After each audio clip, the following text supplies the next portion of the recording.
Hello and welcome back to another lecture. We are going to talk about section 2.7 today, which is diving deeper into problem solving, which of course means word problems. So please make sure you have your lecture notes in front of you. Your lecture 2.7 is going to have all of those word problems for you, and a couple of the problems have some additional items as well. That being said, let's jump right into the first problem. The first problem is talking about money. And so it says a bank teller is counting $20 and $50 bills.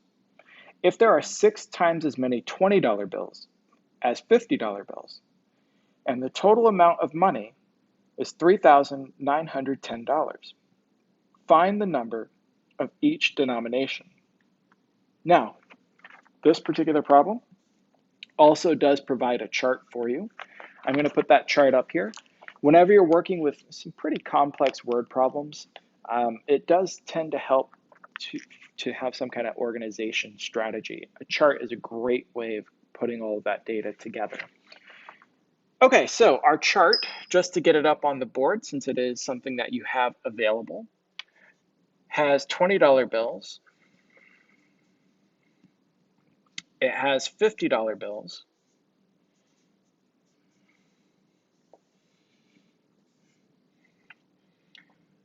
It's saying the number of bills, I'm abbreviating here. It's saying the value of bills. And then there's a bottom row here called total.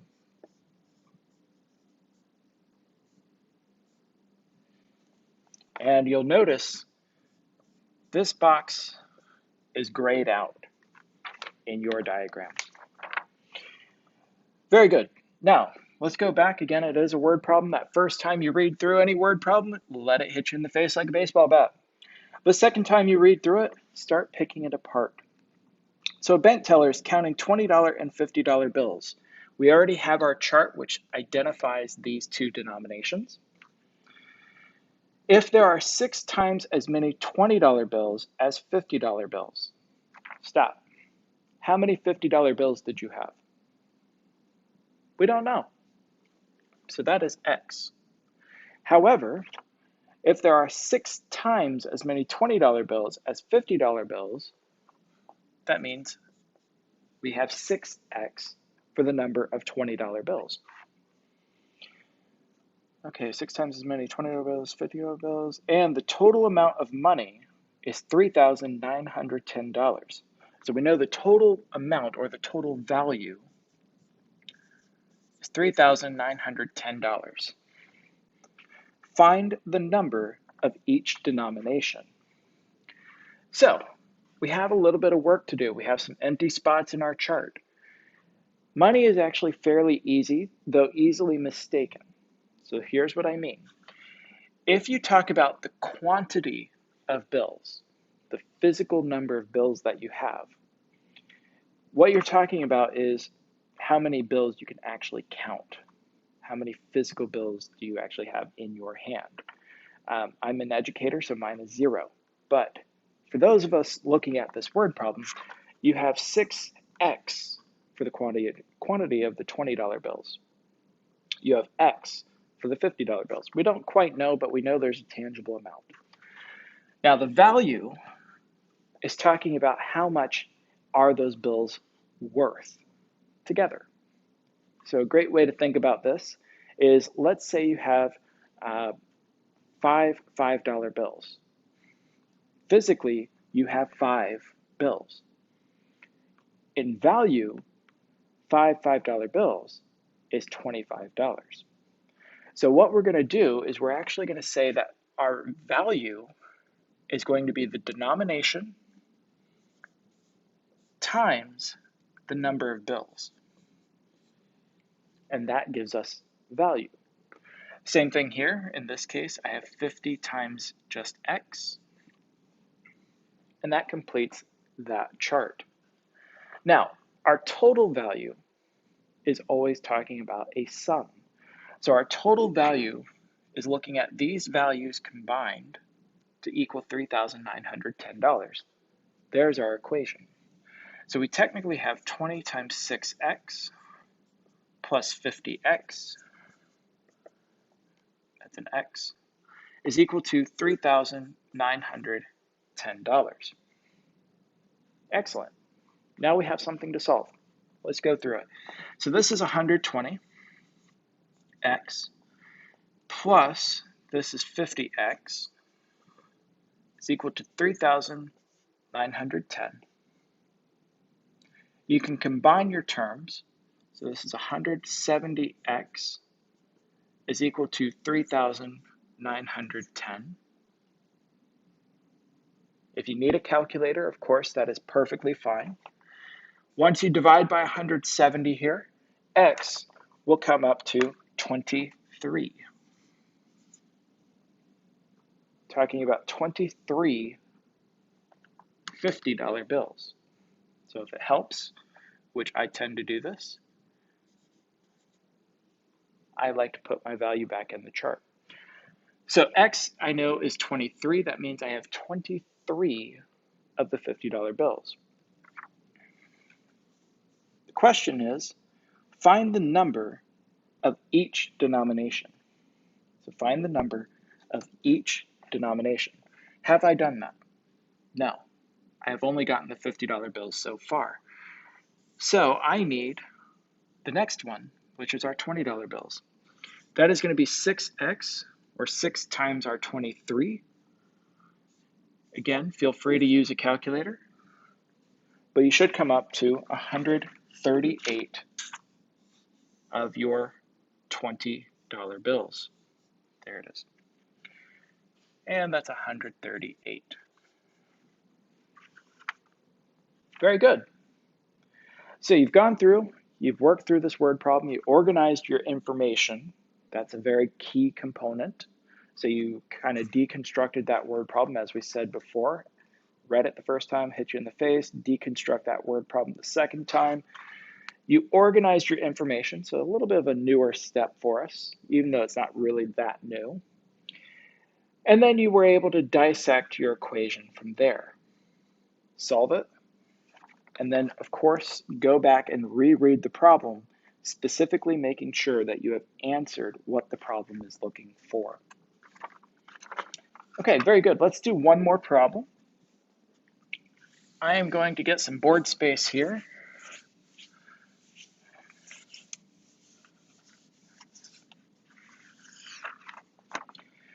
So our next problem is distance, rate, and time. I like to call these DIRT problems because you have DRT, distance, rate, and time. For those of you who are not already aware, distance is equal to rate times time.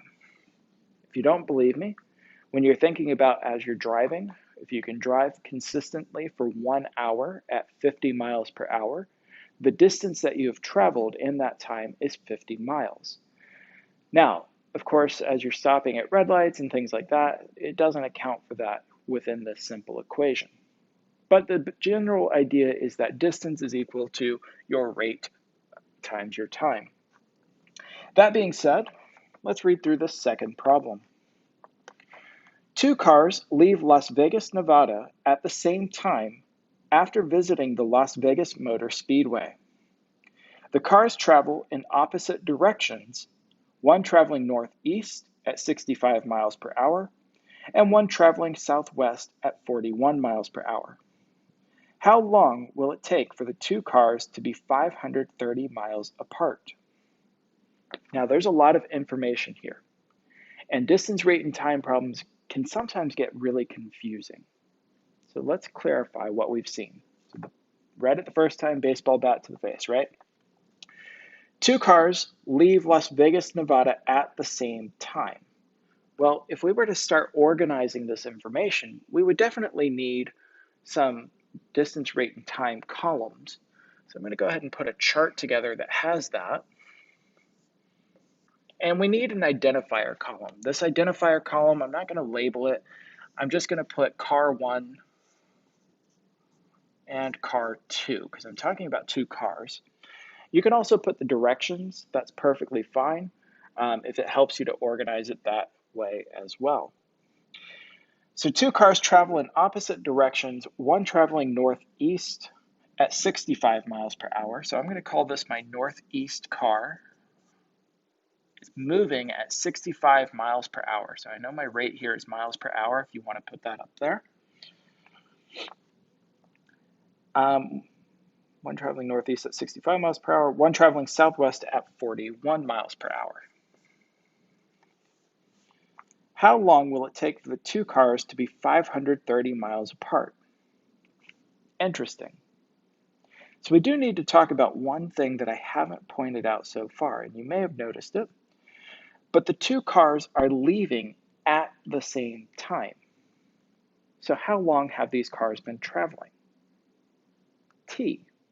And they're both traveling at the same time because they left at the same time. So they're both T. Very good.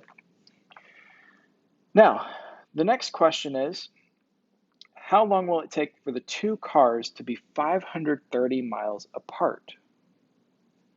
Let's think about this. Here's Las Vegas.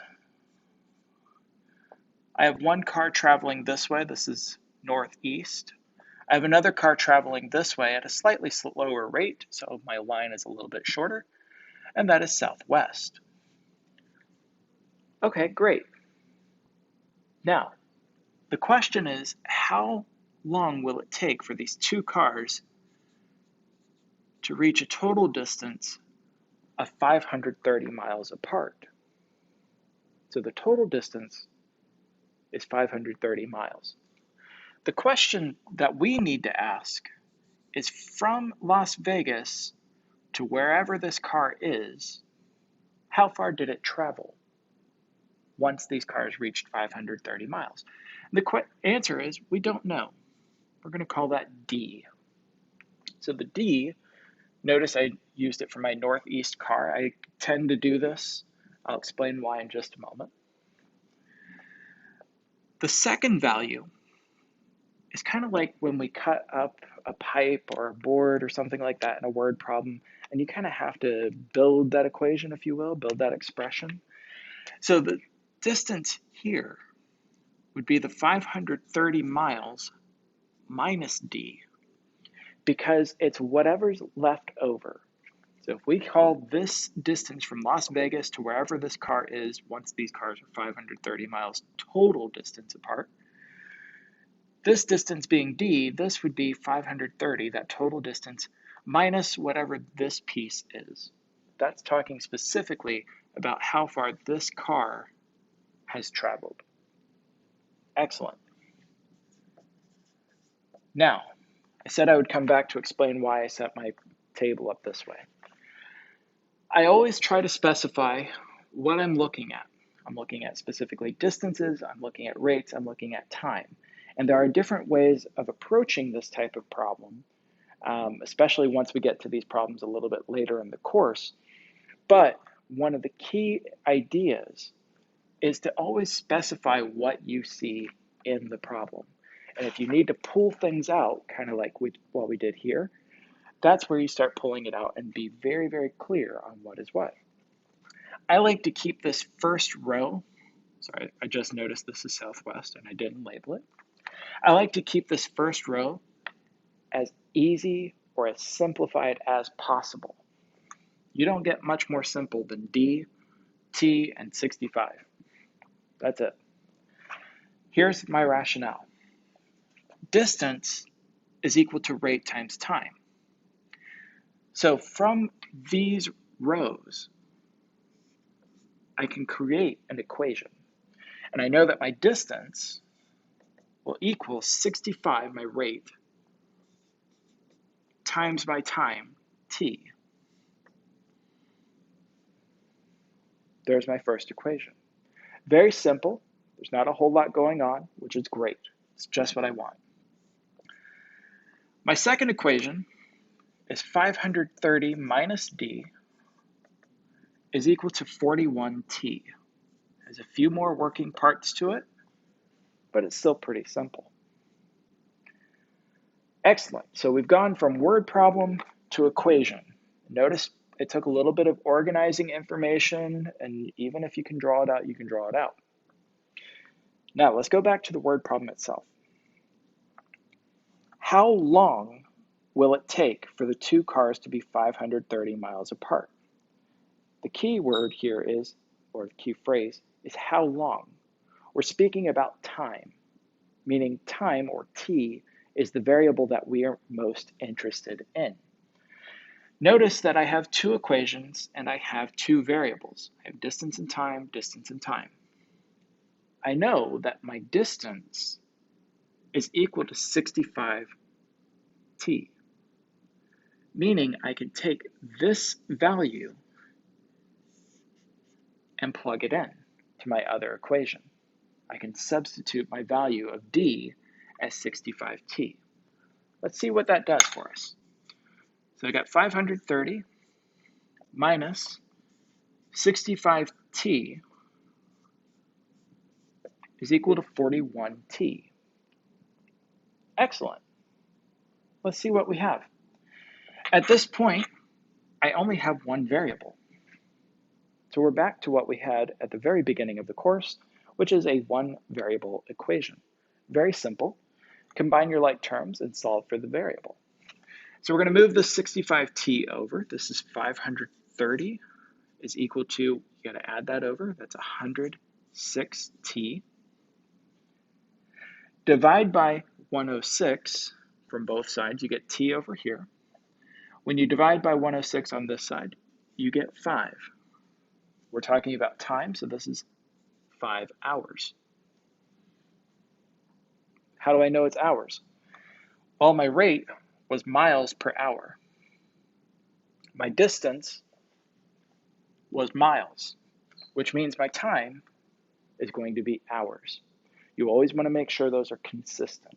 You shouldn't have any discrepancies throughout this course, though. So there's my time, 5 hours. Go back to the word problem. Make sure that you have actually solved it. It says, how long will it take for the two cars to be 530 miles apart? Did we solve for time? Yes. So we're done. Excellent. Let's do another distance, rate, and time problem. Again, these do tend to get a little bit cumbersome because they have a lot of working parts to them, and that is okay. The key here is to make sure that you are solid on your setup, organize your data, take your time working on this table, and then move into your equations. The key component with the equations, go back and reread your problem again. That way you know what you're solving for. Excellent. We are going to get some board space here. That way we can tackle the next problem. Okay, this is problem number 3, or example number 3 on your page. It says 2 trains leave Orlando, Florida at the same time. One travels north and the other travels south at a speed that is 15 miles per hour faster than the speed of the northbound train. In 2 hours, the trains are 230 miles apart. Find the speed of each train. Baseball bat. Boom. We're talking about a distance, rate, and time problem. Let's get a distance, rate, and time, or a DIRT chart on our board or on your paper. Very good. 2 trains leave Orlando, Florida at the same time. So they left at the same time. That's very important. One travels north and the other travels south at a speed that is 15 miles per hour faster than the speed of the northbound train. Question: how fast is the northbound train? We don't know. So I'm going to call that R. We don't know what the rate is, so we are just going to specify a variable. One travels north and the other travels south at a speed that is 15 miles per hour faster than the northbound train. So that would be R plus 15. It's a little bit faster. In 2 hours, keep in mind the trains left at the same time. In 2 hours, meaning their time is both 2, The trains are 230 miles apart. Stop. Here's Orlando, Florida. I have one train traveling north, another train traveling south. We know that their total distance is 230 miles. How far did the northbound train travel? Just this section right here. We don't know. D. How far did the southbound train travel? This section. That would be 230 minus D, this part. Remember, we're talking about a total distance, and if both objects are moving from the same point in opposite directions, then that total distance has two separate parts to it. Okay, very good. That is 230 minus D. Getting ahead of my writing here. All right. Now, let's get some equations. It says find the speed of each train. So let's get some equations. We got all of our information. This is D is equal to R times 2 or 2R. This one, we have a little bit more. We have 230 minus D is equal to 2 times our R plus 15. Remember what I said before, I like to keep this first equation as simple as possible. The second equation, that's where I have a little bit more manipulation, gives me a little bit more wiggle room to work with. Easier on the brain, if you will. All right, rereading that problem, it says find the speed of each train. So what am I actually interested in? I'm interested in the rate. So I know that my distance is equal to 2 times R. I can just take this value and plug it straight in for D. That will then give me 230 minus 2R is equal to, let's distribute this at the same time. This would be 2R plus 30. Very good. Move terms around, combine like terms. That gives me 4R on this side. That gives me 200 on this side. Divide by 4. I have R is equal to 50. I'm talking about a rate. This is 50 miles per hour. Very good. Now it says, find the speed of each train. Did I do that? This is my R, which is only my northbound train. My southbound train is R plus 15, or 65 miles per hour. So this is your northbound train, this is your southbound train. Good. Okay, so that moves us to the next problem.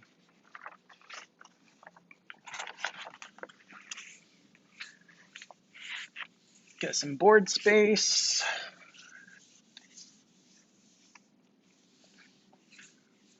All right.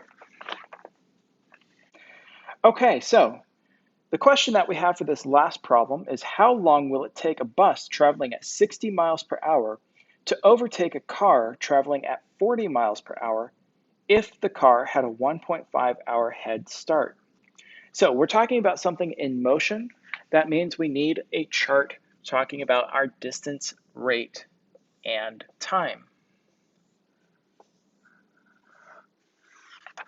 So we have a bus and a car from the problem. It says how long will it take a bus traveling at 60 miles per hour to overtake a car traveling at 40 miles per hour if the car had a 1.5 hour head start? So let's assume the bus left at T time. We don't know how long it's been traveling, but T. The car has been traveling for 1.5 hours longer if it had a head start. So that's T plus 1.5. Excellent. Now, there's something else that we need to consider here. Something that the problem didn't really tell us, and that's the distance. So let's go back through the problem one more time. How long will it take a bus traveling at 60 miles per hour to overtake a car traveling at 40 miles per hour if the car had a 1.5-hour head start? There's a key word here, and that is the word overtake. So let's talk about that just really quick. Let's assume I have my bus on the wheels on the bus go round and round, round and round. Okay, there's my bus, there's my car. Beautiful little objects. I don't suggest buying them. It looks like the wheels detached on my car. Okay, that being said, they're both traveling in this direction. At some point in the future here, the bus will overtake the car, meaning at this point, the two vehicles are at the same distance. So whenever we're talking about distance here, it's a little bit more relative, if you will. We're not necessarily concerned whether or not these vehicles left from the same place, because if you're on the highway, once you overtake a vehicle, you are at the same distance, and then you continue in your forward motion. Okay, so the distance here for overtaking a vehicle will be the same. They will both be d. We don't really know what it is. Okay, let's get some equations. We got our chart already set. So d is equal to 60t, and d is equal to 40 times t plus 1.5. Excellent. Now, go back to the problem. Key phrase here, it says, how long will it take? How long will it take? We're concerned with the time here. So I have d is equal to 60t. Concerned about this t variable, so I'm going to use it to plug in or substitute my value. So that will be 60t is equal to, let's go ahead and distribute this at the same time. This will be 40t plus 60. So all I did is, after I set up my equations, I simply plugged in my value or substituted my value of 60t for d, since I knew those were equal. Substituted those values. Now everything's in terms of t, which is good. That's what I wanted to solve. Simplify here. You got to move this 40t over. That's going to be 20t is equal to 60. Divide by 20. T is equal to 3 hours. We're looking at 3 hours here. Go back to the problem. How long will it take a bus traveling at 60 miles per hour to overtake a car traveling at 40 miles per hour if the car had a 1.5-hour head start? Did we answer that question? Yes. We have time is 3 hours. Okay. So guys, that concludes section 2.7 for us. We're going to start section 2.8 momentarily, or as soon as you click play.